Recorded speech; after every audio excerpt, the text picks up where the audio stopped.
the kiln. So for those that don't know the kiln, I'm not sat in a bathroom. I'm sat in a refurbed cell, which is very pleasant, has good internet connection, as mine doesn't at home. Thank you for turning up first and foremost. I would just like to kind of reiterate that point that if you're here and you're here for the next 55 minutes, just consider what you kind of need to do to be present. And it's not easy in this world. I have notes around me, I have my phone on the table, but I've made a conscious effort just to put my phone on, do not disturb, so I can be present. I'm not here to prescribe the conditions of this session. However, if we're going to be going into a couple of breakout rooms, and I'm a firm believer that we need to kind of really practice listening rather than just hearing. So just consider what you need to do to make the environment as good as possible, because as I said, you will be discussing stuff with each other, and hopefully that's when you'll get the most benefit, because you won't get the most benefit from listening to me for 55 minutes. I wouldn't do that to you, don't worry.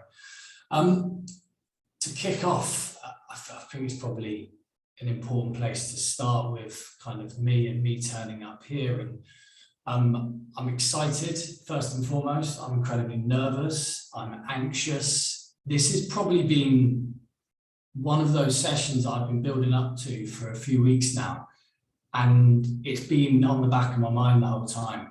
The topic of men's mental well-being and men's mental health is something that I hold incredibly dear, and something that I'm actually going to talk to you about my own journey. I'm not a qualified psychotherapist. I'm not a psychologist. I've been in the space of well-being for 10 years. I've been in the space of people development and coaching for circa 20 years. But if you're going to categorize me as an expert in men's mental health, I'm not sure you'd do that. So me actually talking to you about my personal experiences is, it's shit scary, if I'm being honest. And it's going to be something that I've got the sweaty palms and feel a little bit anxious. But for me, that's completely normal. That means that I've got a right amount of pressure to kind of hopefully deliver something that's just a teeny weeny little bit worthwhile. As I said, you are going to be doing stuff today, so dial in and be ready to have a discussion with each other. If you need to move around, if you need to get away from people, please do that as well. And then apart from that, I think we're probably good to move through the slides. And I don't have the bandwidth or the brain capacity to be able to reel off stuff, so the slides are a bit of an anchor for me, if I'm being honest. And I'm sure we can all appreciate that. So look, let's start where I'd like us to finish, which I always think is a good way to work. I would like you to have the opportunity to explore. So I will obviously be doing that and explore men's mental wellbeing in particular. Awareness around men's mental health and wellbeing, hopefully just by turning up, you guys are engaged, you know it's an important topic. And if we can potentially act as, I don't know, champions, ambassadors, give people around us that friendly little nudge in the ribs to just consider how we perceive men's mental health and well-being. And probably a very key time to say now that this is not an exclusive session just for men. Okay, we work with men, we live with men, men are our friends, and anything that we can do to support is incredibly important. Rethink, I'll come to that in a moment, but that's incredibly important to me, how we actually think about men and their well-being. And then maybe just some stuff to explore personally. So look, I'm a big note taker. You might not be a note taker. You might be one that watches this back. You might just remember stuff, but see if there's some stuff and ideas that you can take away to explore personally. And just so you know, this will be the longest that I speak. I will then subtly shut up and then it'll be over to you guys, okay? So why me? It's a good question. As I said at the beginning, am I an expert? I don't think anyone's ever truly an expert, but am I an expert and feel like an expert? This is probably where I do feel like a bit of an imposter. And like I said, the nerves and the angst are there, but I do feel as though I can provide something. The title is incredibly important. So rethinking, so the element of just rethinking, considering or assessing and just try to think outside the box of what's the societal norms around men's mental well-being and being a man. I've got some interesting data to share later, and it's really interesting what we think when we think of men. So I would like us just to rethink it. Yet again, an appropriate time to say here that I'm not saying anything is good or bad, but I'm just hopefully going to pose some questions of actually how we think about men. Men, okay, adult, human, male. I think the most important part there is human. We are all humans on this call now, even if sometimes we don't feel like it. We're complex. We're juggling stuff. We have lots going on, but there is some stuff which makes us human, and thoughts and feelings and emotions are definitely that, okay? Mental, so obviously, look, I don't need to teach people to suck eggs, but that's the mind, that's those psychological factors. And then well-being. I think if we all asked ourselves now, and in fact, probably a good time to do it, and I'm waiting to put it in the chat, just put down where your well-being sits at the moment. Okay, so this is the first kind of interactive part. So 0 being your well-being is on its arse, that you are in a bit of a poor spot. And then 10 being, I'm bouncing off the walls, I feel incredibly healthy, incredibly happy. Just put in the chat now from 0 to 10 of where you currently sit as you dial into this call. Tosin, 7, a solid 7 from Ash. Love that, mate. Perfect, a little bit poorly, 4. Okay, cheers, Ad. I think there will be a few more. Rebecca, 8, 6, 7. Okay, cool. So I think, look, I'm not gonna, and Colin, it's nice to see you again after quite a while. So look, it mixes, okay? It will change. It's fluid. Wellbeing is fluid. The actions that we do, the habits that we have, the systems we have in place will affect our wellbeing. And I will always nudge us back to men, okay? What I sense, and from the work that I've been doing, is probably don't spend enough time considering our well-being. We just kind of autopilot, Groundhog Day, get to the next. So that's what we will hopefully delve into today.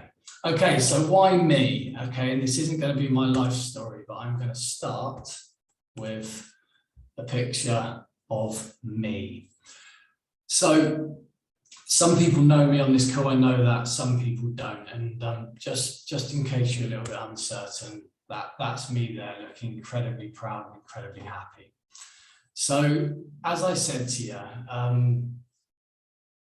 I have questioned, okay, well, what's my journey been like? And I've done a lot of exploration over the last 6 months in particular, but I think I've always kind of posed the questions of why do I feel a certain way? I've always liked to go kind of a level deeper. But that is me, okay? So I grew up in a little town in North Devon. It was a lovely town. It's a bit run down now, a place called Torrington, okay? And this picture is actually of me in year 4, okay? So I think that makes me between 8 and 9. I couldn't tell you exactly when. And as you can see, I was sporty and nothing's changed, okay? So that's being at 8. You only have to wind the clock on 8 years later that I made my professional debut for Exeter City as a football player. Sport was my life, and it still is my life. I was incredibly energetic. I was probably quite a high maintenance little boy. I bounced around a lot. I had lots of energy, which my mum dealt with, and I was incredibly active, and that's not changed, if I'm being honest. The personality that I was then is exactly how I am now, probably a bit of a jack in the box.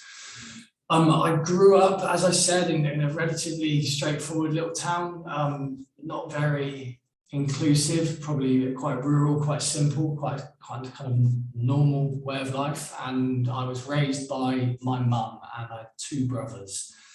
And my mum raised, so my dad left when I was 2, and then kind of mum took over and did what she needed to do. She was a teacher. She also had other jobs as well, just to probably keep a roof over her head.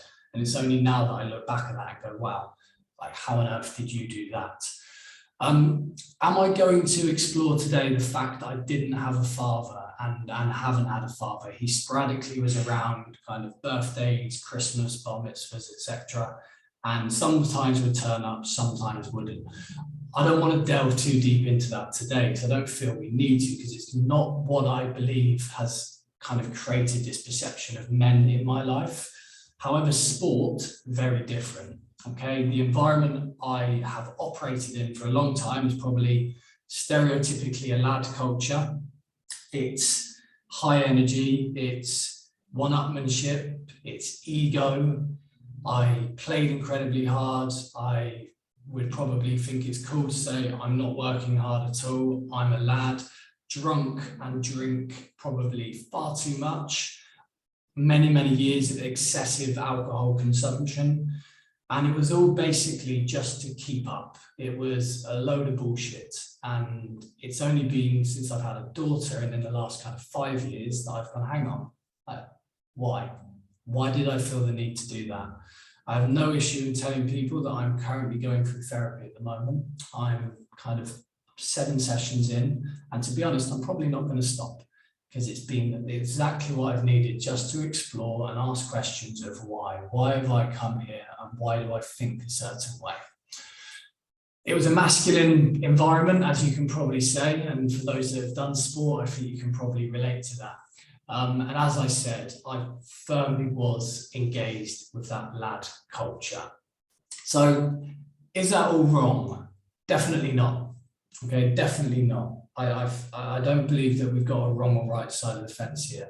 However, one thing I would just pose the question is, has the balance completely gone out of kilter? Okay, if we look at women, we might say soft. We look at men, it's like, no, let's be strong. And I think that that potentially is the wrong balance. As I said, I don't want to do too much talking. I feel like I have, so I will move it on. So I know Olivia's on this and she knows exactly what to do now. I might need to fill the space for a moment while she looks incredibly intently at the screen. Just going to go into breakout rooms, and what I'd like to do is just, what words do you associate with being a man? And that's not exclusive for the men to speak first, okay? But what words do you, what words pop into your head? Okay, when you think of being a man, what words come up? And like I said, this is a conversation between men and women. It doesn't have to be men leading, okay? So once we're good to go, you just start chucking people into rooms. Perfect, I think we've got people going now.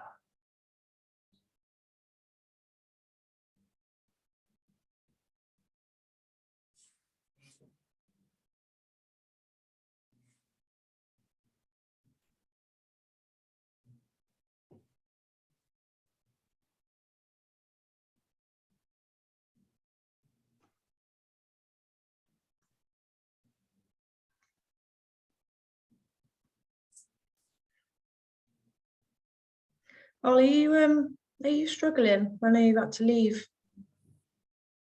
Can you you can't speak or get camera or anything?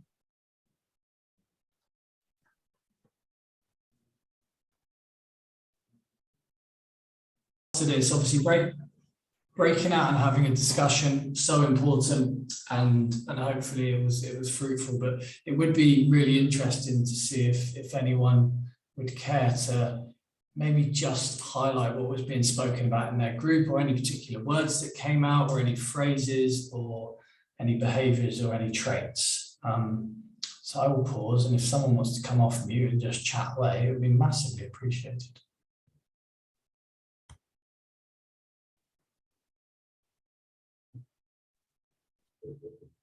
Okay, well, I'll go if no one's saying. Love it, mate.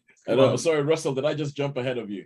Not at all. I was doing what you're doing. I was going, if no one else will say something, I will. So you go ahead. You beat me to it. All right, cool. Well, the main thing that I was talking about with me was that I know that, I mean, when you ask the question, I mean, there's obviously the stereotypical things that people usually say, that if we want to go back to the 80s, and when they say, with phrases like be a man were thrown around, and what they meant by that. And I was saying that a lot of the words that are used, that stereotypically are used when you say being a man, my life has shifted to the point where I don't see that as being a man. I see it as being a grown up. So like, being strong, being protective, or, having responsibilities or anything like that. And those are the things that, I mean, you were talking about having a daughter, and I have a daughter who's about to be 2. And if a lot of the stereotypical sort of gender roles that's supposed to happen with child rearing don't exist with me and my wife, because I do all the drop-offs at nursery and do all the pickups at nursery because of my wife's job and all that sort of stuff. So there's a lot of stuff that if you're going to go like stereotypical, this is what a man does, provides, does this, breadwinner, all that, then my wife is more of a man than I am. So for me, I just think like, I look at it and I say, for me, it's not, they're not words associated with being a man. They're words associated with being a grown-up. And when it comes down to any words that I would associate with being a man, it would come down to biology. Quite frankly, that's what it would I would end up doing it. But those are words I probably can't say in polite company. Listen, thank you very much. Really appreciate you sharing. Russell, you look like you were chomping at the bit to talk, mate. So Yeah, I've had too much coffee. Yeah, well, our group, I'm trying to remember the words we came up with. There was, I think the first thing that was said was strong, powerful, or powerful. Powerful came in later. Macho. God, if anyone's in the group who was hard. Oh, sorry. Yes, hard. Yeah, that was it. But we quite quickly started talking about where these words come from, and we came up with a few, and it was all kind of what you dissociate as stereotypical, masculine, male-driven, laddish words. And quite quickly we all started analysing them and going, well, why is that, and why is that word now any more belonging to being a man than it is to being a woman? And very similar to, sorry if I'm pronouncing this wrong, is it Tosin? Oh, I'm mute. I didn't hear. Sorry. Very similar. No, to it's Tosin. Sorry. Yeah, Tosin. Very similar to what you were saying about. It's actually, like you say, you could say it's about being a grown-up human being. So actually, then suddenly it was like I felt personally, okay, well, what words do belong to a man? What words are, that aren't just general? And it was also, I think I didn't vocalize this, but internally I was going, okay, yeah. So what words can I say that you could say that's a man word? And it's like, well, actually, no, it could be a female word as well. So that was interesting. Yeah. Brilliant. Thanks, Russell. Has anyone else got anything that they'd like to share, anything different or anything that maybe challenges what's already been said?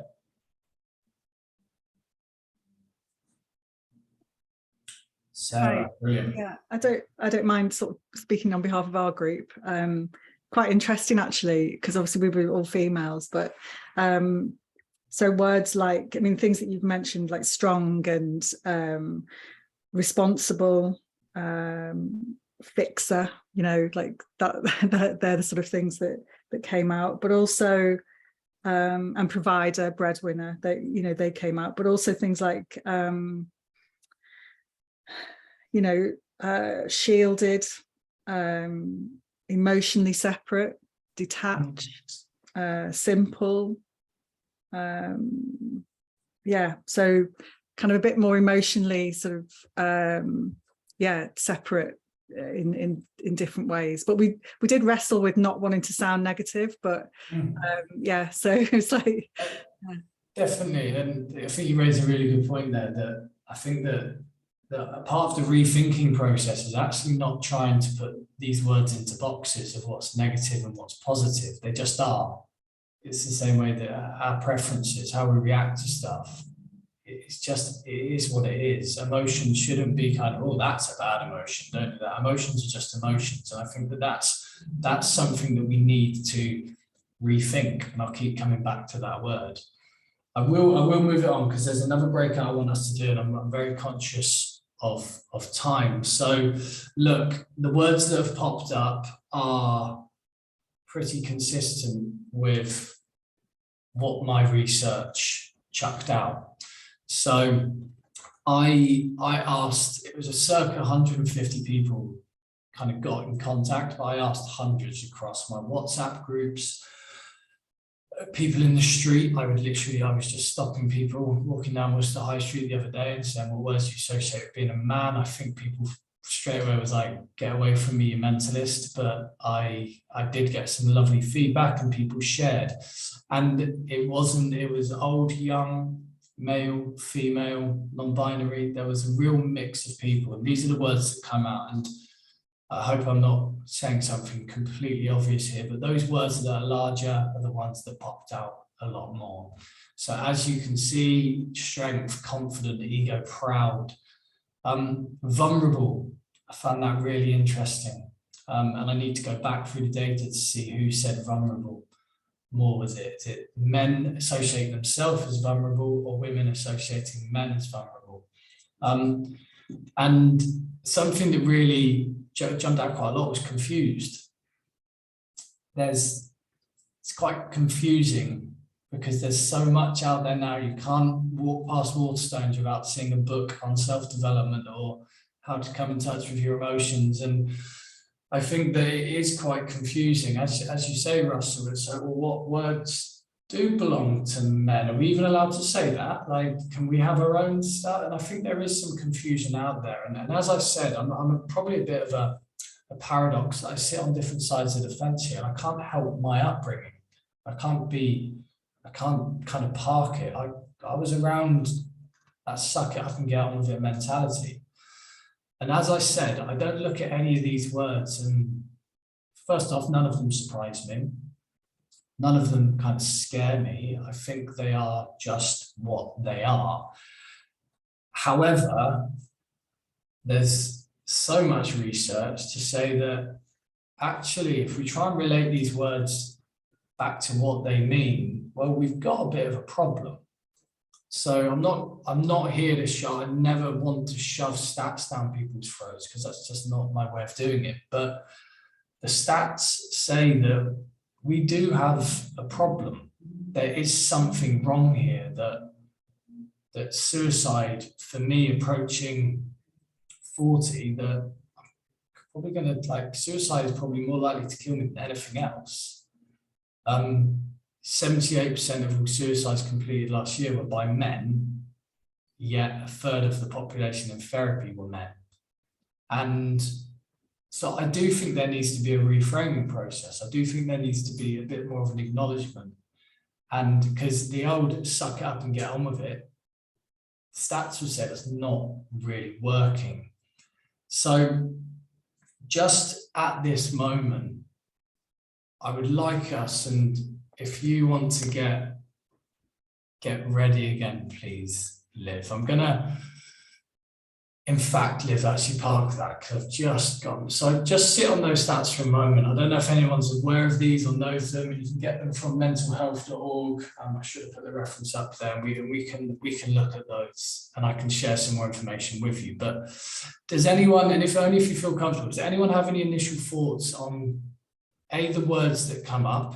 Okay, so to disaffirm some of the conversations you were having, and then any thoughts on the stats? Were people aware of these stats? Do they come as a surprise to people?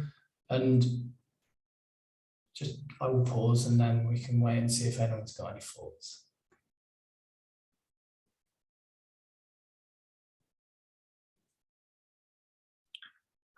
I'll go again if no one's going to say anything. They're not. I'm definitely aware of those sort of stats. I guess I'm quite into it though, so I'm not sure if I'm an anomaly in terms of that. But I'm definitely aware of how the suicide rate of men over 40 is the biggest killer, basically, of men over 40. Suicide is the biggest cause of death. Yeah, I think there's a massive problem. I think it's a real issue. I think men have. Personally, and actually it comes back to what maybe we were just saying. I think men, like when you try and say words that describe men and you think, well, what does belong to men? Maybe men are having a kind of a bit of an identity crisis, and it's kind of like not knowing quite where they sit in the modern world, because, and rightly so, hope, women's equality is getting hopefully a bit better. It's not quite there, but I think at the same time, it's a really valid point is almost that you can't have that conversation, I don't think, without talking about women's equality. And that kind of, a lot of men, I think, struggle with that. Maybe men who aren't quite so open-minded struggle with the idea of women having equality, and they therefore lose their identity. and sort of don't understand what their role is anymore. If they're not the breadwinner, if they're not the protector, you know, it doesn't mean they can't be those things, but I think that's, personally, I think that's a massive part of the cause of those stats.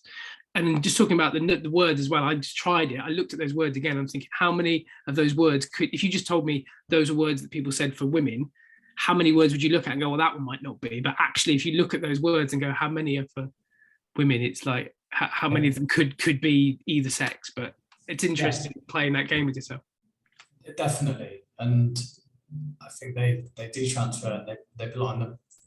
Hopefully the more equal things come, we will associate these words with everyone. They will be very common. Like I said, it's the question, is it a problem? There's something you just reminded me of there was some work by Will Storr, and he's written a book called The Status Game.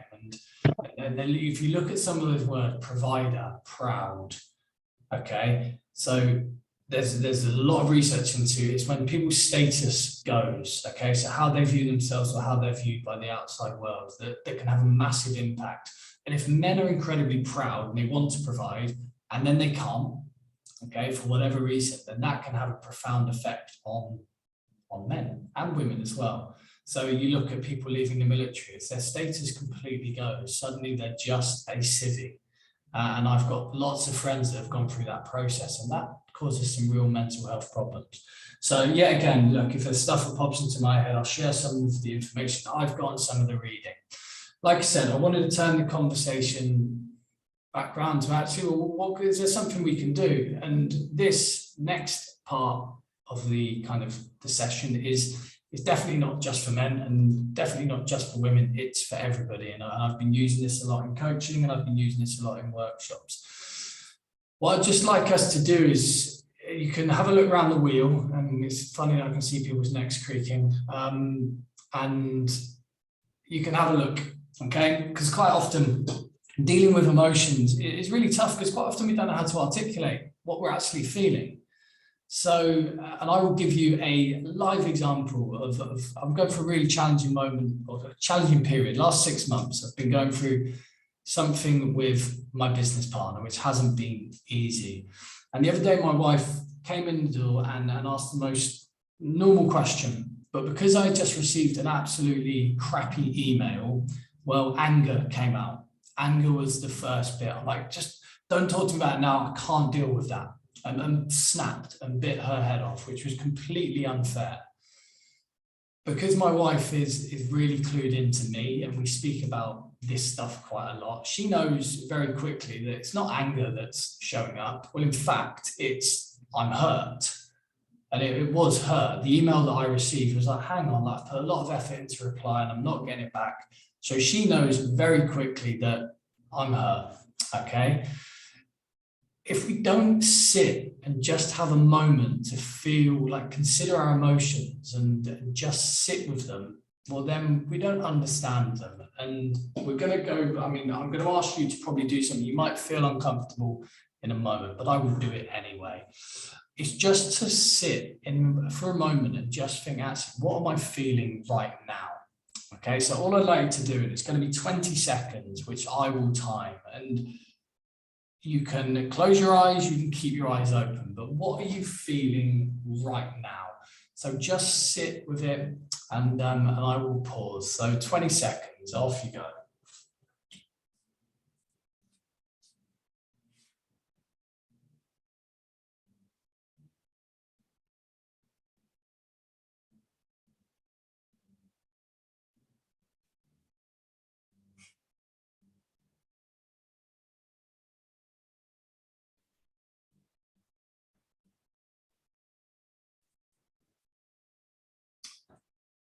And first off, I'm sure that sat on a Zoom call for 20 seconds, feeling like everyone's staring at you when they're not, probably feels a little bit strange. But how many times in a day and in our life do we actually sit and go, actually, what am I feeling right now? Okay, what is the emotion that I'm feeling? And quite often, and I know for me, I find it really tough to articulate, but this wheel of emotion helps me to sometimes articulate what I'm feeling. And then, as I said, just go one level deeper to just understand further. And for those of you in the room that might be leaders, or look, you might be in a relationship, husband, wife, whatever it might be, this is something that can be used. And I personally don't feel you need to be a professional coach to use this. It's just a model. And this is the tool I want you to take away. Attached to that is the notion of name, tame, and reframe. Okay, because I think if we can start to understand our emotions a bit better and articulate and understand how we're feeling, it might go some way to helping how we think about ourselves as men. Okay, so name is pretty simple, and that's what you can do with this wheel, is to just understand the emotion you're experiencing and maybe just go a little bit deeper. Okay, coming into tame, well, we need to tame it down, and that can happen just with sitting with it. So even just taking 20 seconds, which isn't really a big period out of your day, the next time you get triggered, the next time that email comes in, the next time you see something on the TV or social media that really doesn't sit well with you, why not just sit with it for 20 seconds, 30 seconds, a minute, sit and breathe, okay, and just try and tame it down. And then the reframing process is actually looking at, well, what could it be? Okay, so if you're one of those people that gets angry, well, it might be that you're hurt, you're embarrassed, you're kind of maybe going across to the right and you're actually disgusted at something. Okay, you disapprove. And I'm sure there's lots of situations where when you actually hold the mirror up and you look within, you go, well, actually, yeah, it comes across as anger, but actually I'm a bit embarrassed. I didn't want that to happen to me. But just consider what is the first emotion and then go a little bit deeper. So that's something that I will obviously share that you can take away. But if you just Googled wheel of emotion, it would come up. Okay, look, it's a big question. I just want you to start the conversation. All right, so just in your groups, and it'll be mixed groups, okay, hopefully it'll be mixed groups. Discuss how we and you can start to rethink the identity we've created for men. I mean, we're not changing the world today, but if you just had a 5-minute conversation on that, then you never know. And think about what you can do to the people that you're maybe supporting, the people that, it might be you, okay, what can you do for yourself? And just have 5 minutes, all right? If that's okay, Olivia. I think we'll be going out now, guys. So again, anyone got anything that kind of popped out? I appreciate 5 minutes is not a long time, but if anyone's got anything that they'd maybe like to share, if not, no worries. Hi Matt, it's Ollie. I think there's a couple of things that came up in both of the breakout rooms was the generational ideas and how they're passed through. So I think it's difficult to see sort of, through several generations to completely change the way it's thought of how men should act or not act in a way, if that makes sense. Mm. Yeah, it's a really interesting point and a huge discussion, isn't it? So yeah, thanks, Ollie. Colin, I think you had your hand up and you were going to say something, or maybe you were jumping off and waving by. Yeah, so I was in a room with Ash and Rebecca, and we were just discussing really, what we can do to sort of rethink things. It's just having conversations like this. Really, it's having that safe space, being respectful of each other. We're talking about well-being and mental health. People might have differences of opinion, but as long as you respect that, that's okay to disagree about things. And I think hearing other people's really refreshing opinions, like I thought what Tosin was saying in the previous breakout room was fantastic. And it's just that being respectful, giving people that safe space to communicate, having things like your emotion wheel, which can help people express what they're feeling, express what they're what's inside them. Because I think that's one of the things that we're all struggling with, is how do we articulate what it is that's inside? And it's just giving that level of safety and time for people to be vulnerable and open up and discuss it. Brilliant, thanks, Colin. Ad, see your hand up. So. I think it's lead by example. Normalize. If you're anyone should do this, male or female, but particularly if you're a male in a leadership position in the community, talk about mental health, talk about your mental health, ask the question, how is everyone feeling today? Even if you do it on Facebook or Discord and you do it in a jokey way, give me a meme, give me an emoticon of how you're feeling today. And it doesn't have to be any deeper than that, but getting the idea across that it's okay to say, I'm good, I'm bad, I'm feeling a bit shit, I'm that penguin who smacked another penguin into the water, whatever it is. It's just starting to frame those conversations, get it in people's minds. But I think you have to do it yourself first. I think that's a really good point. And the role modeling piece is huge, isn't it? And a couple of points highlighted there. So space, understanding, role modeling, recognizing the generational gaps, so important. I think you can bang the drum, but sometimes people don't want to listen to it. So maybe just look at that sphere of influence and where you can have a positive impact. And I think I was just saying when we weren't in the breakout room, it's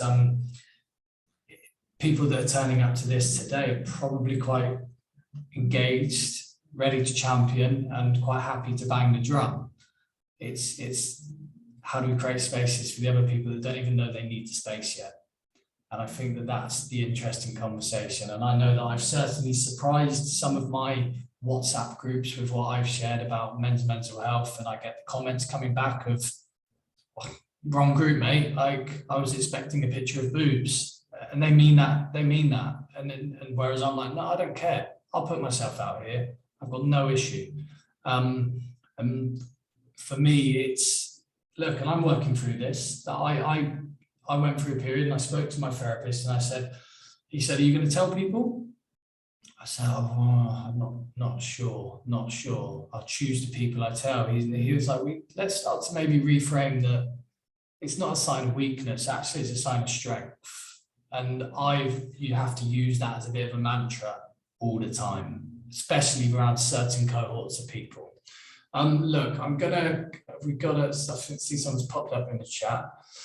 And I've come to a close really, because I think that we're approaching that time. This has kind of been highlighted already, but it's just a few things from me. I think creating space, and that can be micro space. And I mean, 20 seconds just to sit with how you feel in a certain situation will help. It does help and it will help. And taking a moment to pause, and that if you couple that with a few deep breaths, you'll be amazed at what you explore. And it might be that you have that emotion wheel in your phone and you pull it out and you say, right, anger's come out again, but what do I really feel here? Explore who you want to be, big question. Okay, big question, but I think identity drives so much. How do you want to identify? Okay, who's the person you want to be? And that's certainly not one that we're going to tick off in the last minute. And then it was highlighted there that kind of the reframing process and role modeling, which is so important. And it's obvious that we've got champions here, we've got ambassadors. And like I said, this isn't a men only thing. This isn't, it's completely inclusive. We all have to bang the drum because we all have men in our life. So just kind of come into that final point that, look, I will chat to people all day about this because I'm so passionate about it. I really am, amongst many other areas of wellbeing, but men's mental health is a big thing for me. So I've had lots of mates that are your stereotypical jocks. Some are coming to terms with it, some are living a lie, and sadly some have taken their lives. So it's something I'm incredibly passionate about. But I'm going to just close now. So I really appreciate your time. Thank you for turning up and just giving each other an hour, and also giving yourselves an hour. It's massive. And Tosin, if is that your daughter on your lap? Absolutely gorgeous. Nice to meet you. All right, so take care. And if you need me for anything, if you just want to have a chat offline, please just drop me an email, and then I'll give you my number and we can meet and have a coffee.